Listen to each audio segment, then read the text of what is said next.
Welcome back to the ABC of EDC with me, Rick Flatt, your host through everything, everyday carry. Now, I'm not the kind of guy who isn't able to admit when he's wrong.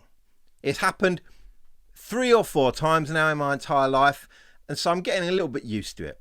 One such thing happened just the other day. A friend of mine sent me a message, said, Rick, what do you think of this watch? Sent me an image of it, and I said, bro, are you 7 years old?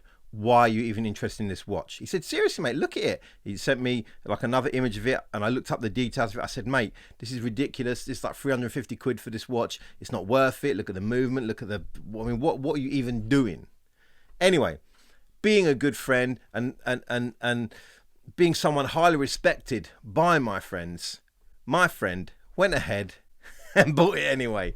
And I thought, you're crazy. I don't know what you're doing. I don't know what you're doing. Anyway, he got the watch. He showed me the watch. And I got to admit, he was right. I was wrong. It's a great little watch. I got it here. And I thought we would take a minute just to kind of unbox it and show you exactly why he was right and I was wrong. But now I like it. I'm in fact right, and therefore still win.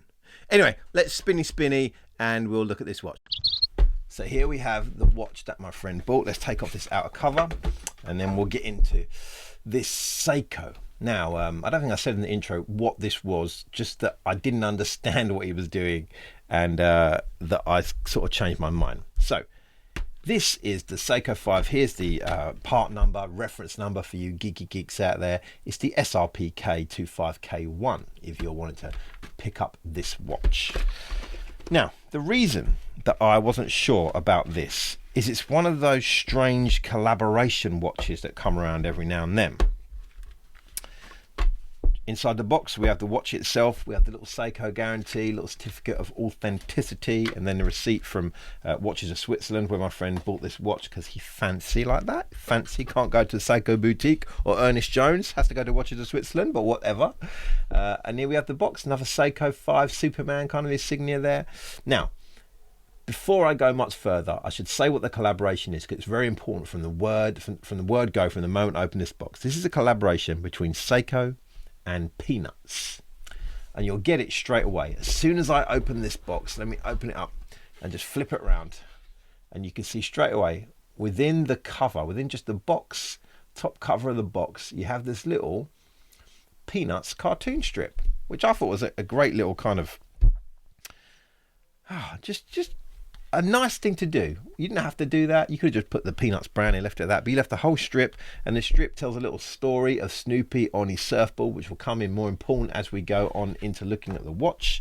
So here is the watch itself, tucked away in this kind of not fancy, but fancier than normal Seiko. Look, here's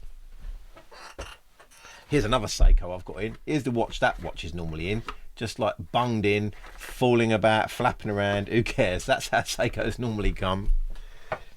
But this one, a little bit more care, a little bit more love has been put into it. And here's the watch. This is the limited edition Peanuts collaboration with Seiko of this Snoopy.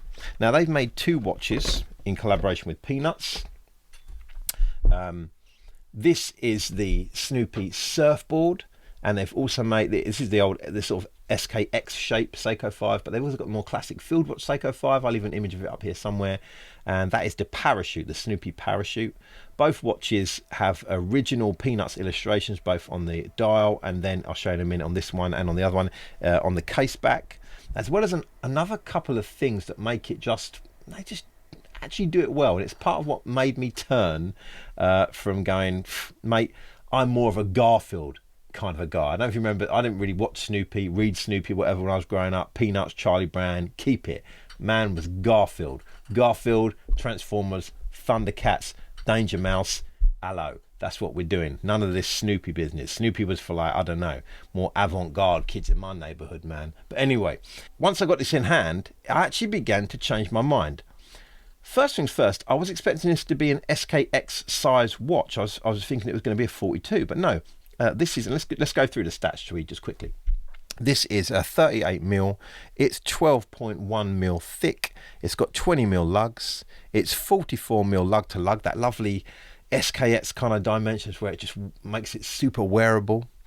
It's got 41 hours power reserve, 100 meters water resistance, no screw down crown though. So, you know, in the old SKX, we know from previous reviews of these new ones, you used to get a screw down crown and you get 200 meters. This, no screw down, just push pull, and you only get 100 meters.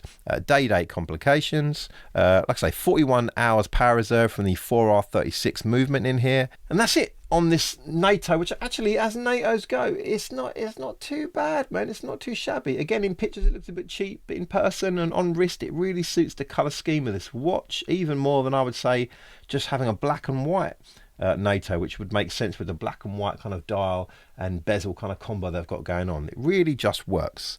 But it's more the little subtle things that really impress me about this watch. Now, this is a collaboration between Seiko and Peanuts to mark 55 years of the Seiko 5. Now, Peanuts was established in like 1950, and I don't quite know why they chose at 55 years to do it. It's just one of those things, I guess.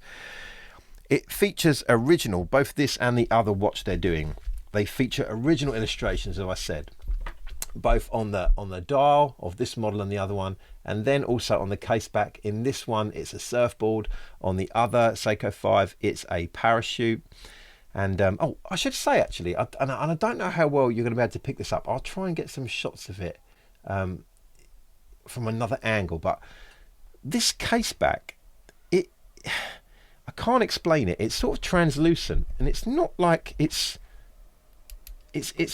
kind of glass, but it's almost like it's painted on or something. It's really hard to explain. It's not plastic, it's not glass, but it's somehow a little opaque is the right word where you can see through it. You can see the rotor moving, you can see the movement behind it a little bit, but not completely. It's just something they didn't have to do that they did, which just adds a little bit of flavour. I should say as well, signed crown, well not signed, marked crown. I'll put in a better shot of it there with a little paw print. Drilled lugs, which is really helpful because these Seiko 5s, they are kind of strap monsters. You know, they do kind of really live up well under a bunch of strappage. You can put all different kind of NATOs on here. You could put rubber straps, leather straps, you know, some calf leather, some whatever you got to do, single pass, however you want to do it, man. You can even try and throw a bracelet on these if you're so inclined. That's up to you.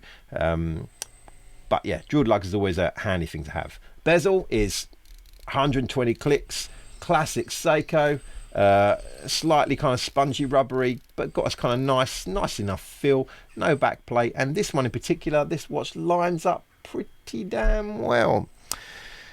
One of the things I like on this as well, there's a couple of little things they didn't have to do. For instance, I've got it right now on the Saturday date, and they've made it so the date wheel is just matches the dial, except for when you get to Saturdays and it's blue. And that's because Saturday was the day that there would be a new comic coming out every Saturday, and then obviously the Sunday as well is, let me just go through it, it'll be easier. You know, then obviously the Sunday changes to red, and then all the other days of the week are just white again until we get back round to Saturday and we hit that blue once again, comic day. I like that. The other little feature that I like, and thing that I missed when I first looked at it, is actually the indices are not your classic indices. They are actually what's known as the Schultz font. Now I'm guessing Schultz is the illustrator creator of the Peanuts. Again, I don't know. Garfield Man, Transformers Man, Danger Mouse, watch out, Thundercats, you know what I'm saying? But this font here is actually that comic style font. And once you see it, you're like, oh, you didn't need to do that. That's just like an extra kind of like thing, a little bit of sprinkle of magic you put on this thing. So, 55-year anniversary of Seiko. Peanuts have been around since 1950. Let's just take off this watch and let's just get it on wrist. Now, I should say my wrist is 7.5 inches. I think it's 19 centimeters.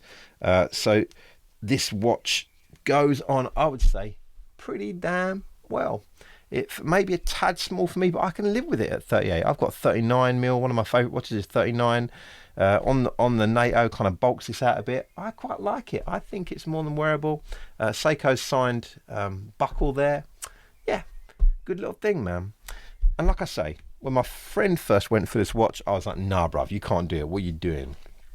But as I've lived with it, played with it, looked at it, realised the detail, the care that's been taken to producing it, I'm more in agreement with it. So yes, all the pros, Great Seiko 5, sturdy little watch, great little movement, all that stuff.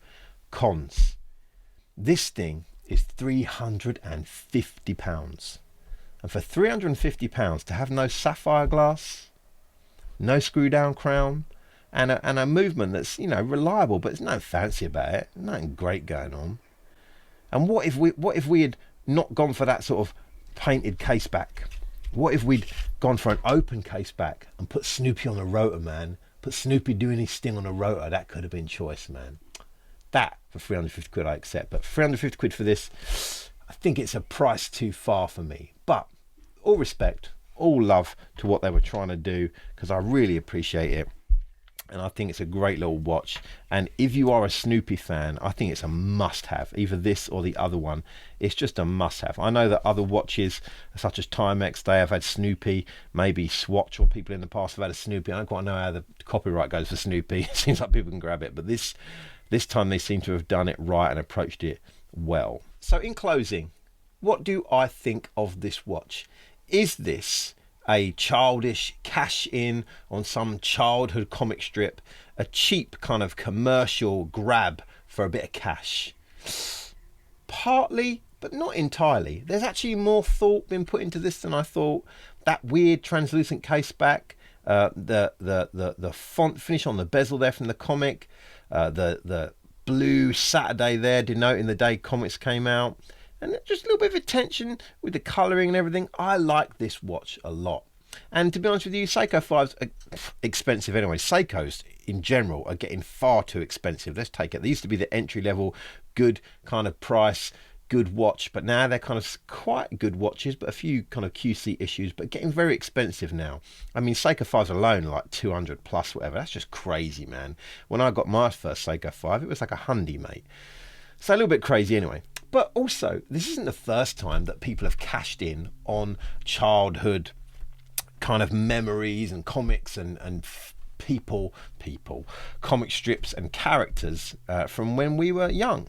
If we turn to the words of the Bible, and by that I mean a man and his watch, a book that every YouTuber who looks at watches has in the background on their shelf, if we turn and flick through the pages of this Bible, we will see that amongst the people who have Pateks and you know, wonderful watches that you'd recognise, Zeniths and Rolexes and Tudors, we also have these kind of playful watches that come up, like this Rolex here with a Domino's pizza kind of stamp on it. Here we go, okay. George Bamford wanted to put Popeye on a dial. So man, when he had the chance, he did it. Look at that.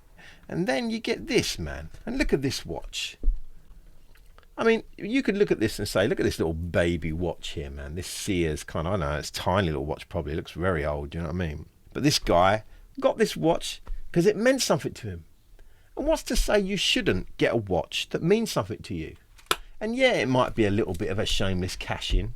And yeah, it might be playing on the old heartstrings of when you saw Snoopy as a child.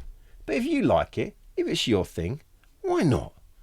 And if it's packaged up in such a kind of thoughtful little design as this Seiko 5 is, then I don't think there's much of a problem with it. If you can afford the 350, why not, man? To be able to look down and see not only a watch that tells you the time, but a little bit of a time machine that takes you back to maybe simpler moments in your existence.